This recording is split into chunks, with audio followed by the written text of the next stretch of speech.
күліп күлімдеп қарсы алыңыздар. Дәл осылай күліп күлімдеп біз келесі қонағымызды қарсы аламыз. Азиз. Шоумен, әнші Азиз Абдурасулов. Азиз, қош келдің. Саламатсыздар ма, қыздар? Саған жалбызды бейт. Сұлу болып кетіпсің ғой, досым. Мен постоянно сондай ғой. Сонымен, Сұлу болған ұят емес шығар, иә?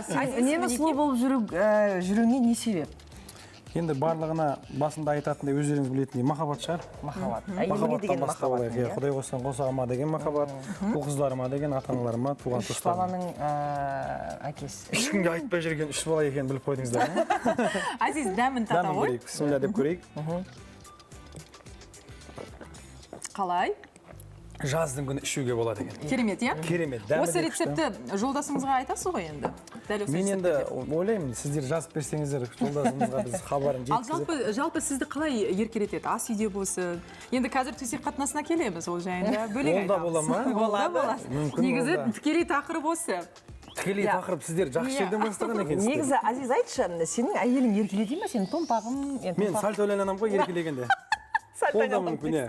Көңіл күйім көтеріңкі Бірден адам. Азиз менің қазір көз алдыма мынандай елестетіп тұрмын картина. Душтан шыққан Азиз сальто ойнап бара жатыр. Болды ма Орамал сондай? Тура ол кезде сальто ойланғанда енді тайғанап барып сальто ойланып шығамын. Бұттан кетіп деген сияқты. Енді әзілім жарасын. Қалай еркелетеді тағы? Бір сөзі бар ма? Үнемі айтатын. Сөздермен емес. Біздікі негізі мимика дейді ғой. Мимика. Әйел баласы ер жігітті еркелеткен кезде Құдай қосқан қосаған еркелет. Енді Құдай қосса, мен ойлаймын, онда еркелікті қай жағынан болса да жеткізеді. Күлеміз, бір-бірімізге қараямыз. Енді кейбір кезде қасымызда ұл-қыздарымыз болғаннан кейін балапандарымыздың көзінше білдірмейміз. Енді қазақи тәрбие дегенді білесіздер.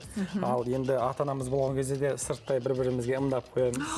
Қазір Столдың астынан бүкіл тұрамыз. қызықтың бәрін Азиз айтып қоясын осы дәл Құрметті көрермендер, бізде хабар басталмастан үнемі әйелдер, қыз-келіншектер келіп ой пікірлерін айтып кетті. Енді ер азаматтың осы тақырыпқа байланысты ойын пікірін білдіретін боламыз.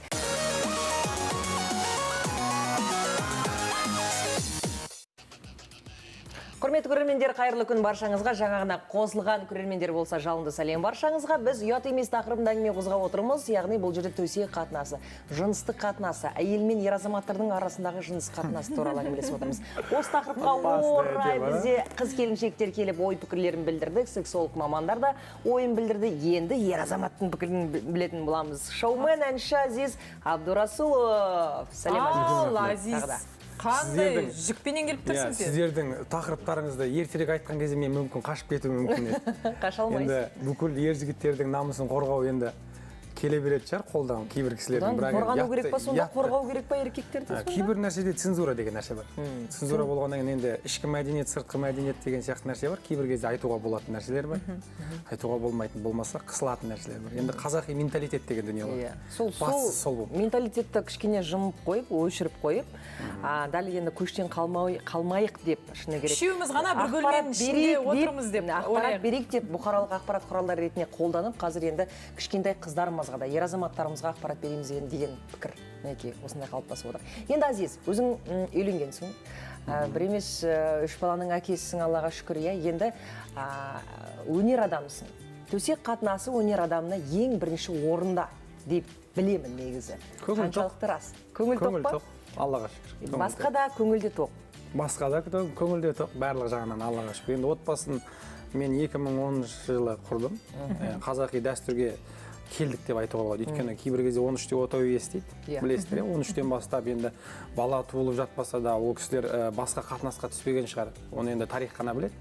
Біздің білетіміз 13-те шаңырақ көтеріп, ақыл кіргізген адамға саналы түрде отбасын құрғызған. Болмаса атастырылған.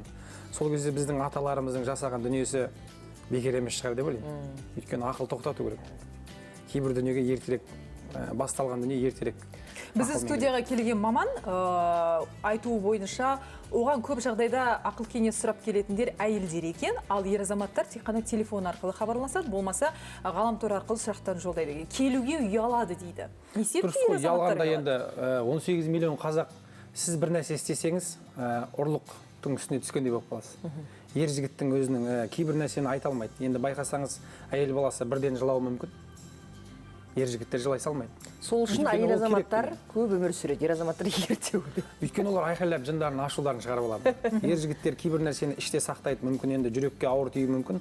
бірақ енді сіздің айтқан сұрағыңызды мен түсінген бойынша неге айтпайды дейсіз ғой? Иә, неге айтпайды, неге содан жасқанады, ұят деп санайды? Ұят деп санағанда бізге ол әлі келген жоқ деп ойлаймын.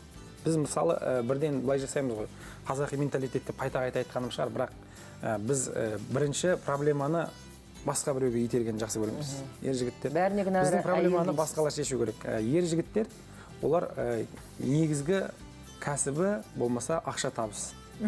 Табыстың көзі ретінде жұмыс іздейді, басқа нәрсені ойлай бермейді. Ал әйелінің қажеттілігі ше?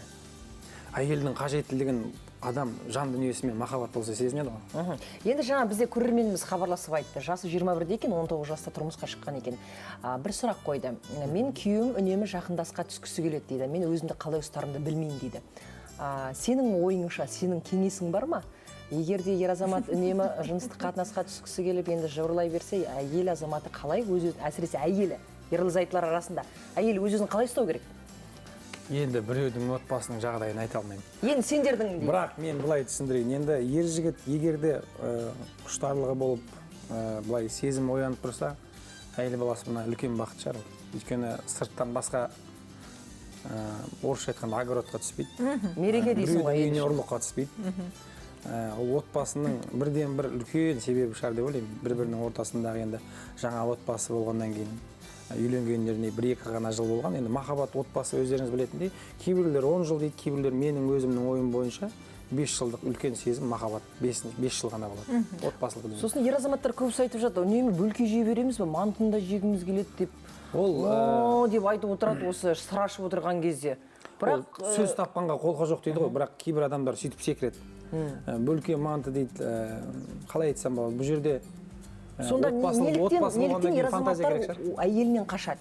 Сонда бұған кінәлі ер ме, әлде әйел ме? Немесе екеуі ара ма? Бұған кінәлі біз адамзатты кінәлаймыз, болмаса заманды кінәлаймыз. Екеуі бірдей кінәлі. Басында жаңағы тақырыпқа қайттан келейік. Мысалы, жаңадан отбасын 13 жасында, 15 жасында құрған адам, ол оған дейін, өзінің әйеліне дейін ешбір әйел баласын көрмеген. Одан кейін оны көрмегеннен кейін тек қана әйелін жақсы көріп тұрады адам. Отбасын кеш құрған жігіттер, олар басқа дүниеге үйренген шығар. Жүріп қалған. Өзіңіз білесіз, мысалы, тарих бар, болмаса статистика бар, бір жігітке 9-дан, бір жігітке 7-ден деп. Біз енді ер жігіттер соны көк туғып көтеріп аламыз да, бізге 7-еу бірден келу керек деп, болмаса бізде діни жағынан рұқсат бар деп айтамыз. Ал енді қара, Азиз, жас ерекшелігіне байланысты сұрақ қойғым келіп отыр. Ер азаматтар көбінесе 40-қа 50-ге келгенде жас қыздарды қалайды, мысалы 25-те болсын, 20-да болсын, тіпті жақында бір көрерменіміз хабарласып, өзі 50-де екен, бірақ бойдақ, жоқ, 40-тан асты, өзі бойдақ. Енді сізге қандай келіншек келсе, енді бір 25-30-ға толған дейді мысалға. Дәмесіңіз орын деп қоямыз ба? Мен де іштей соны айтып отырмын, айтуған қайсыдан. Не себепті ер азаматтар қалай ойлайсың осындай жас ерекшелігін қалайды? Бір кезінде білесіз ғой, Балқадиша қалай тарихпен шыққан. 70-тен 80-нен асқан атамызға 18 жастағы. 18 жасар қызды ұзатқан. Ол кезде адамның бір жағынан байлығының көрсеткіші шығар, болмаса мен ойлаймын, мастанғандық деп ойлаймын. Мастанғандық, иә. Бірақ ер азамат бәрібір еркектігін жасайды. Кезінде кейбір тарихи деректерге айтайық, қайтадан енді мектепте Аллаға шүкір жақсы оқығанбыз.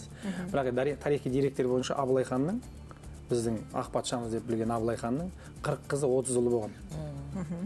Неге десеңіз, әрқашанда стимул жағынан, діни жағынан болсын, қай жағынан болсын, ол өзінің басқа жауларымен құдаласып, болмаса өзінің туған туысқандарын көтеріп отырды. Сондай нәрселер енді бұл тек қана жаулармен достасу ғана емес шығар. Бір жағынан өзінің тәнінің саулығын болмаса. Енді Азиз, кішкене факт айтайық, иә? Нақты нәрсе айтайық, Азиз, кішкене тақырыптан кетіп жатырмыз. Енді әйел азаматы ер мен әйелдің арасындағы сезім суымау үшін әйелге не керек? Нақты дүние айтайықшы. Әйелмен звондасам бола ма?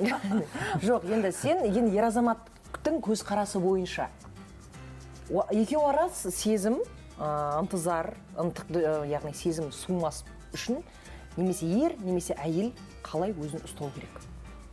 Кейбір әйелдер мен ойлаймын, енді ол бірден сезім қайтадан кейбір сезім от құсап, маздап жаңаратын болса, кейбіреу бірден өшіп қалады. Осы отты сөндірмеу үшін отбасында енді екі жақтан бірдей, аяқтың екі ұшы сияқты екі жақтан бірдей шаг жасалыну керек, қадамдар жасалыну керек. Бірге уақыт өткізу керек шығар, табиғат аясына болмаса таза екі адамның бірін-бірімен осы жағдай туралы ашып сөйлескен дұрыс деп ойлаймын. Өйткені отбасы болғаннан кейін қай жағынан болса да екі адамның ортасында құпия болмау керек. Құпия болмаса үлкен проблемаларды шешуге болады. Бұл енді отбасында неше түрлі ыдыс аяқ сылдырайды, бірақ сезімге байланысты болмаса төсек қатынасына бір нәрсе егер ұнамай жатса айтады деп ойлаймын мен. Ал ер азаматтың өз сезімі суымас бұрын суымау үшін әйелдің түр әлпеті маңызды ма?